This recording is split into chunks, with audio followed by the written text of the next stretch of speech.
Ethanol को petrol में मिलाने के पीछे सरकार क्या वजहें गिना रही है?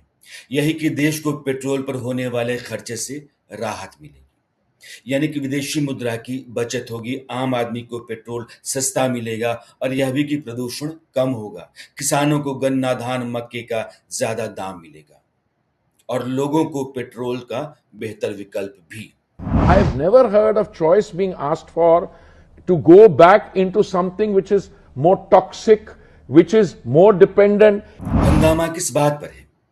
सरकार ने सभी गाड़ियों के लिए 20% पेट्रोल जरूरी कर दिया इस पर, यानी कि अप्रैल 2023 से पहले की जो पेट्रोल बाइक और कारें हैं उन पर असर हो रहा है।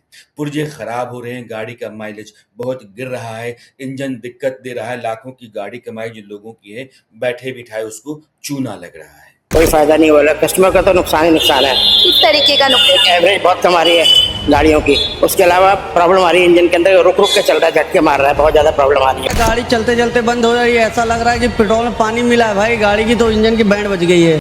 इसलिए आज इथेनॉल की पूरी कहानी को हम समझेंगे, लोगों के बवाल और सरकार के दावे की सही वजहों को तथ्यों और आंकड़ों के जरिए जानने की कोशिश करेंगे। बारी बारी से हर मुद्दे से होकर के हम चलेंगे। सबसे पहले यह जानते हैं कि सरकार ने 20% एथेनॉल को जरूरी कब किया और क्यों किया। दरअसल देश में 2001 से पेट्रोल में एथेनॉल मिलाने का प्रोजेक्ट शुरू हुआ। मकसद ये था कि पेट्रोल जो हम इंपोर्ट करते हैं उसके इस्तेमाल को कम किया जाए, विदेशी मुद्रा बचाई जाए। 2014 तक एथेनॉल की मिलावट 1.5% थी पेट्रोल में। मोदी सरकार ने जून 2021 में नवंबर 2022 तक 10% एथेनॉल ब्लेंडिंग का लक्ष्य रखा और इसको समय से पहले ही पूरा कर लिया गया। इसके लिए थोड़ा और पीछे चलते हैं। दरअसल मोदी सरकार ने 2018 में नेशनल पॉलिसी ऑन बायोफ्यूल बनाई।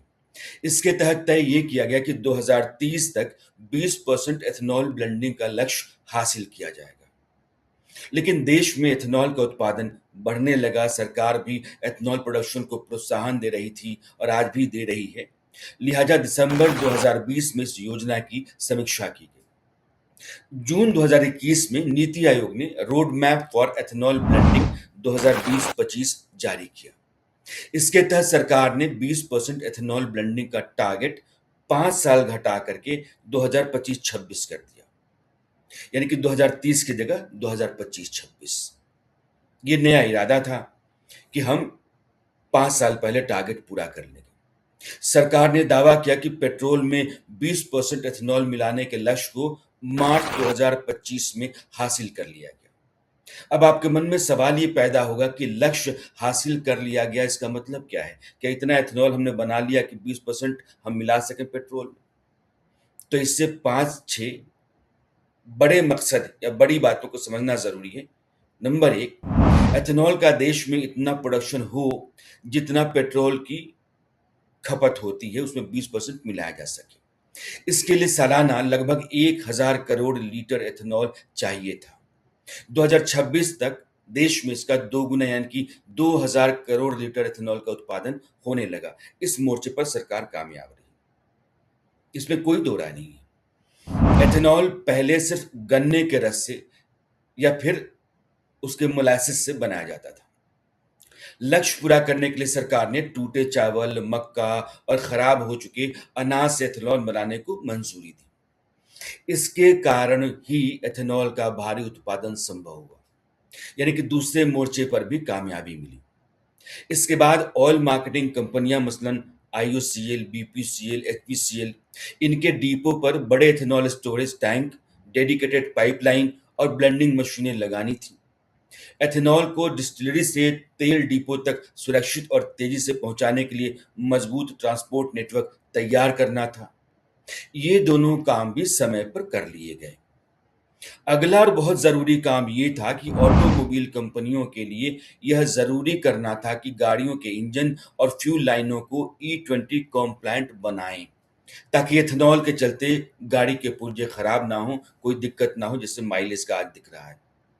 सरकार ने यह काम अप्रैल 2023 के बाद से बनने वाली गाड़ियों के लिए किया और यही सबसे बड़ा मसला है, यानी कि अप्रैल 2023 से पहले की पेट्रोल गाड़ियां एथेनॉल कॉम्प्लायंट नहीं है। तभी तो आपने यह ज़रूरी किया। आज सरकार कहती है कि उसके बाद की या कई कंपनियां भी कहती हैं कि जो पहले की गाड़ियां हैं 2023 अप्रैल से वो भी E20 कॉम्प्लायंट हैं, कोई दिक्कत नहीं आएगी। तो फिर 2023 में आपने नई गाड़ियां बनाने के लिए कंपनियों को क्यों कहा? ताकि तकनीक बदले, वरना वही पुरानी तकनीक चलती रहती। अगला जो मकसद था वो एथेनॉल ब्लेंडिंग को बढ़ाते जाने की स्थिति में एथेनॉल प्रोडक्शन को बढ़ावा देने का। E20 35 85 सरकार ने एथेनॉल पर जीएसटी को 18% से घटा करके 5% किया। डिस्टिलरी लगाने के लिए बैंकों से मिलने वाले लोन पर ब्याज की छूट योजना लागू की और तेल कंपनियों के साथ long term off take agreements किए, जिससे एथेनॉल बनाने में जो निजी निवेशक थे उनको तयशुदा तौर पर बाजार का भरोसा मिल सके और मिला। यहां तक का मामला आपने समझ लिया कि क्यों सरकार ने अप्रैल 2025 में कहा कि 20% ब्लेंडिंग का लक्ष्य पूरा हो गया है। इस 20% एथेनॉल ब्लेंडिंग को देश के पेट्रोलियम मंत्री बेहतर विकल्प बता रहे हैं। कह रहे हैं कि दुनिया आगे जाती है और हम पीछे जाने की जिद कर रहे हैं। I have never heard of choice being asked for to go back into something which is more toxic, which is more dependent. जी साहब, लोग कहाँ कह रहे हैं कि 20% एथेनॉल से उनको परहेज है। वे तो यह कह रहे हैं कि मेरी गाड़ी अगर 20% कॉम्प्लायंट है तो मैं उसी पेट्रोल को भरवाऊंगा, लेकिन जो पुरानी गाड़ियां हैं जिसके कल पुर्जे खराब हो रहे हैं, इंजन दिक्कत दे रहा है, माइलेज गिर रही है, आप उनकी नहीं मान रहे हैं, उनके लिए आप तैयार नहीं हैं। समस्या यहाँ है। गडकरी जी ने चैलेंज किया और फिर लोग सामने आने लगे। कहा गया कि इथेनॉल के कारण व्हीकल में प्रॉब्लम आ रहा है, जबकि इसकी एक भी कंप्लेंट कोई आई नहीं है। आज हमारे इथेनॉल यूज करने के बाद ऐसी कोई कंप्लेंट नहीं, उल्टा उससे पोल्यूशन भी कम हुआ है। Wake up to reality. कोई फायदा नहीं हो रहा, कस्टमर का तो नुकसान ही नुकसान है। इस तरीके का नुकसान एवरेज बहुत कम आ रही है गाड़ियों की, उसके अलावा प्रॉब्लम आ रही है इंजन के अंदर, रुक रुक के चल रहा है, झटके मार रहा है, बहुत ज्यादा प्रॉब्लम आ रही है। गाड़ी चलते चलते बंद हो रही है, ऐसा लग रहा है कि पेट्रोल में पानी मिला है भाई गाड़ी की, तो इंजन की बैंड बज गई है। अभी बवाल 3 बातों पर है। आप 2023 से पहले वाली गाड़ियों के लिए नॉर्मल पेट्रोल का विकल्प नहीं दे रहे हैं। पेट्रोल के लिए 165 से लेकर 170 रुपए वाला प्रीमियम पेट्रोल ही है, वही खरीदना पड़ेगा। ज्यादती है। और खुद से ही सबके लिए 20 ब्लेंडेड पेट्रोल अनिवार्य कर दिया, यह अलोकतांत्रिक है। सरकार इसी पर घिरी है। अब आते हैं कि क्या आज की तारीख में 20% ब्लेंडेड पेट्रोल लोगों को सस्ता मिल रहा है? जवाब है नहीं। लेकिन इस योजना के पीछे मकसद तो ये था कि ब्लेंडेड पेट्रोल सस्ता होगा, लोगों को फायदा होगा। ऐसे में इसका हिसाब किताब करना जरूरी है। आज की तारीख में अंतर्राष्ट्रीय बाजार में कच्चा तेल, क्रूड ऑयल लगभग $76 पर बैरल के आसपास चल रहा है। इसको हम बेस मान लेते हैं और तेल कंपनियों के लिए पेट्रोल तैयार करने का गणित समझ लेते हैं। कच्चा तेल, फिर उसको रिफाइन किया गया, फिर उसकी ढुलाई, ट्रांसपोर्टेशन, यह सब मिलाकर के बेस प्राइस आता है 35 रुपए प्रति लीटर। यानी कि सरकार को तेल आयात करने, उसे साफ करने और डिपो तक पहुंचाने में जो खर्चा आता है 55 रुपए का। डीलर कमीशन 4 रुपए प्रति लीटर, तो यह रकम बनती है 59 से 60 रुपए। इस पर केंद्र सरकार की एक्साइज ड्यूटी और राज्यों की तरफ से वैट जोड़ता है, जो मिल करके 40-45 रुपए प्रति लीटर पहुंच जाता है। और आप टोटल जोड़ते हैं तो यह सब दिल्ली में जो पेट्रोल का दाम है 102 रुपए से ऊपर का, वहां तक पहुंच जाता है। इस पेट्रोल में 20% एथेनॉल है। तेल कंपनियों को गन्ने के रस से बना एथेनॉल 65 रुपए प्रति लीटर के भाव से मिलता है और मक्के से जो बना होता है 71 रुपए 86 पैसे के रेट। पेट्रोल से महंगा है, लेकिन घर का है, देशी पैसा बच रहा है।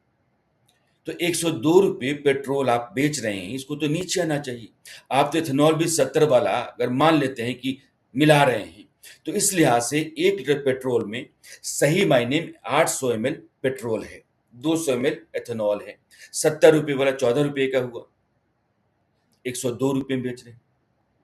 800 ml पेट्रोल है, 88 रुपए बचते हैं। यानी कि पेट्रोल 105-6 रुपए के आसपास जा रहे हैं। तो किसके बारे में आ रहे हैं? तेल कंपनियों के, सरकार के, आम आदमी तो कुछ नहीं मिल रहा। अब तक 2 बातें साफ हुई। पेट्रोल का विकल्प नहीं देकर पुरानी गाड़ियों के लिए E20 अनिवार्य करने से देश में नाराजगी है और दूसरा, लोगों को पैसे में जो फायदा मिलना था वह नहीं मिला। थिंक टैंक है CEEW और नीति आयोग, उसकी नज़र से देखें, जिसका सरकार भी हवाला देती है, तो एथेनॉल ब्लेंडिंग के जरिए देश की सुरक्षा और स्थिरता को सुनिश्चित करने की योजना है। कल को अगर खाड़ी के देशों में युद्ध या तनाव के हालात बनते हैं, जैसे अभी आज की तारीख में है, और कच्चा तेल $120 पर बैरल चला जाता है, तो पेट्रोल की कीमतें आसमान छूने लगेंगी। ऐसे में घरेलू इथेनॉल भारत को बचाएगा। इसलिए E25, E85, E100 के मिशन पर सरकार काम कर रही है। इसके साथ पैसा किसानों को जाएगा, इथेनॉल कंपनियों को जाएगा, यानी कि घर का पैसा घर के भीतर ही रहेगा, बजाय इसके कि वो दुनिया के दूसरे देशों को पेट्रोल खरीदने में, तेल खरीदने में जाए। दावा यह भी है कि इससे प्रदूषण कम होगा। उसूलन ये सारी बातें ठीक हैं, इसलिए इथेनॉल को लेकर के अपनी पड़ताल को हम आगे बढ़ाते हैं। Petroleum planning and analysis cell PPAC, इसके आधिकारिक आंकड़े जो हैं वो कहते हैं कि भारत में रोजाना लगभग 17 करोड़ लीटर पेट्रोल गाड़ियों में फूंका जाता है, इस्तेमाल होता है। इस हिसाब से सालाना 62 अरब लीटर पेट्रोल देश में खपत में आता है, टू व्हीलर्स में, पर्सनल कार्स में।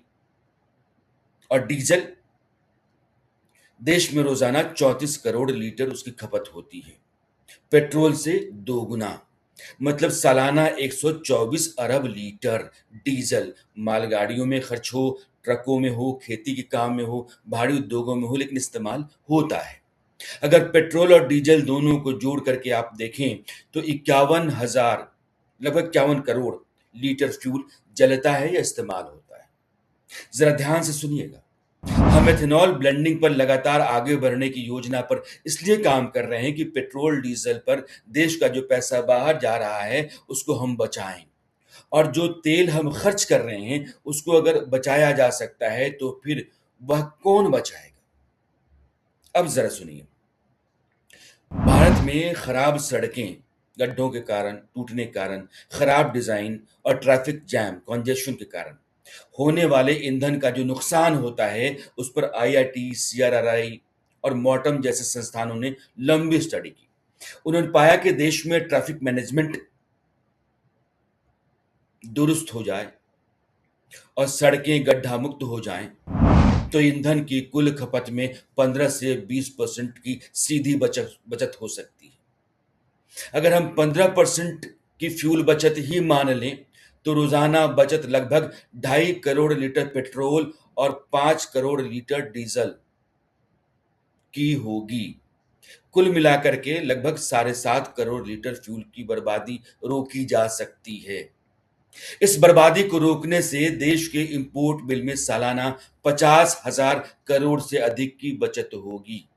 इतना ही नहीं, दिल्ली, मुंबई, बेंगलुरु जैसे महानगरों में कार्बन डाइऑक्साइड का जो इमिशन है उसमें 12% तक की तुरंत कमी देखी जा सकती है। लेकिन अगर आप नीति आयोग, IIT या दूसरी रिसर्च एजेंसीज, मसलन ट्रांसपोर्ट कॉर्पोरेशन ऑफ इंडिया या IIM की जो ज्वाइंट स्टडी है उसको देखें, तो यह जो 50,000 करोड़ की सालाना बचत है वह 1.5 से 2 लाख करोड़ तक जाती है। इन स्टडीज में सिर्फ बर्बाद होने वाले तेल की कीमत ही नहीं जोड़ी जाती, बल्कि लॉजिस्टिक्स और समय की बर्बादी, जिसको हम ऑपरेशनल टाइम लॉस कहते हैं, उसको भी जोड़ा जाता है। इसको आप यूं समझिए कि भारत में एक ट्रक औसतन 250 से 300 किलोमीटर चलता है, जबकि अमेरिका में या यूरोप में 500 से लेकर के 600 किलोमीटर। जाम और खराब सड़कों के कारण जो लाखों घंटे बर्बाद होते हैं, उससे व्यापार की गति धीमी होती है। इस टाइम वैल्यू की आर्थिक कीमत बहुत बड़ी है। इसके अलावा गाड़ियों की टूट फूट, जिसको हम वियर एंड टियर कॉस्ट कहते हैं, गड्ढों और बार बार क्लच ब्रेक दबाने से गाड़ियों के टायर, इंजन, सस्पेंशन जल्दी खराब होने लगते हैं। इसके चलते वाहनों के मेंटेनेंस पर देश के लोगों और कंपनियों को हर साल अरबों रुपए अतिरिक्त खर्च करने पड़ते हैं। इसके बाद आती है सप्लाई चेन इनएफिशिएंसी। जाम के चलते फल, सब्जियां और अन्य खराब होने वाला सामान समय पर मंडियों तक नहीं पहुंच पाता। इससे हर साल करोड़ों का माल सड़ जाता है। जब इन सभी अप्रत्यक्ष नुकसानों यानी कि इनडायरेक्ट लॉसेस को ईंधन की बर्बादी के साथ जोड़ करके आप देखते हैं तो यह आंकड़ा 1.5 से 2 लाख करोड़ तक सालाना पहुंचता है। सोचिए, यानी कि पिछले कई वर्षों में एथेनॉल ब्लेंडिंग से सरकार ने जो 1,90,000 करोड़ बचाए हैं विदेशी मुद्रा, उतना ही अच्छी सड़कों, ट्रैफिक मैनेजमेंट और बेहतर प्लानिंग से 1 साल के भीतर बचाया जा सकता है। अगर दोनों मोर्चों पर कामयाब रहें तो फायदा दोगुना। अब यहां पब्लिक पर आपने 20% ब्लेंडेड एथेनॉल का आदेश तो लागू कर दिया, लेकिन सरकार को बेहतर रोडवेज और ट्रैफिक मैनेजमेंट से जो बचाना था उस पर उसने क्या किया, यह तो पूछा ही जाना चाहिए ना। इस बार की बारिश ने वैसे भी सारी असलियत की पोल खोल कर रख दी है। सरकारी स्तर पर भारी भ्रष्टाचार आम लोगों को दिखे और उनकी अपनी गाढ़ी कमाई सरकारी फैसले की भेंट चढ़ती दिखे तो फिर हंगामा तो कटेगा ही ना। अब हम अगले एपिसोड में यह जानेंगे कि दुनिया में एथेनॉल ब्लेंडिंग की स्थिति क्या रही है और किसानों, पर्यावरण को जो फायदे होंगे जिसका दावा किया जाता है उसकी सच्चाई क्या है। मगर अभी तक आपने मेरे चैनल को सब्सक्राइब नहीं किया है तो प्लीज़ सब्सक्राइब कीजिए। वीडियो अगर पसंद आता है तो शेयर किया कीजिए, लाइक किया कीजिए और आपकी अगर कोई राय है तो उसको कमेंट बॉक्स में दर्ज कीजिए। वैसे तो कई और वीडियोज आएंगे लेकिन एथेनॉल पर अगले एपिसोड का इंतज़ार आप ज़रूर कीजिए। नमस्कार।